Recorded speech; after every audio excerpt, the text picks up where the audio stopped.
الحمدللہ والصلاۃ والسلام علی رسول اللہ اما بعد۔ بعض لوگوں کی عادت ہوتی ہے کہ وہ فرض صلاۃ ادا کرنے کے بعد اپنے امام سے یا جو ان کے بغل میں جس شخص نے صلاۃ ادا کی ہے اس سے مصافحہ کرتے ہیں۔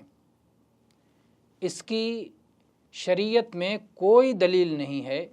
نبی کریم صلی اللہ علیہ وسلم سے، خلفائے راشدین سے، آپ کے صحابہ کرام سے ایسا کچھ بھی ثابت نہیں ہے کہ وہ لوگ صلاۃ ادا کرنے کے بعد اپنے پڑوسی سے، اپنے بغل والے سے مصافحہ کیا کرتے تھے۔ اور ظاہر ہے کہ شریعت میں کسی ایسے عمل کو اپنی طرف سے ایجاد کرنا جس کا شریعت میں ثبوت نہ ہو بدعت ہے۔ اللہ نے جس کی اجازت نہیں دی یہ بدعت ہے۔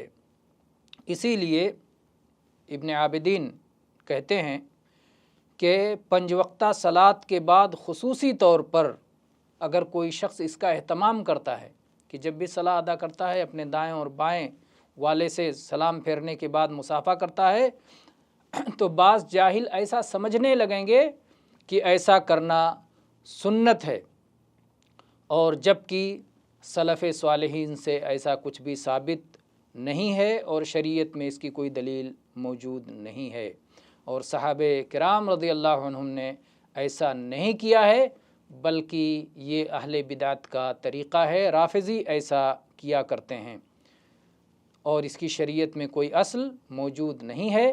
اس لیے 5 وقتہ صلاۃ کے بعد سلام پھیرنے کے بعد جا کر امام سے مصافحہ کرنا یا اپنے بغل والے دائیں اور بائیں والے سے مصافحہ کرنا، اس سے پرہیز کرنا چاہیے۔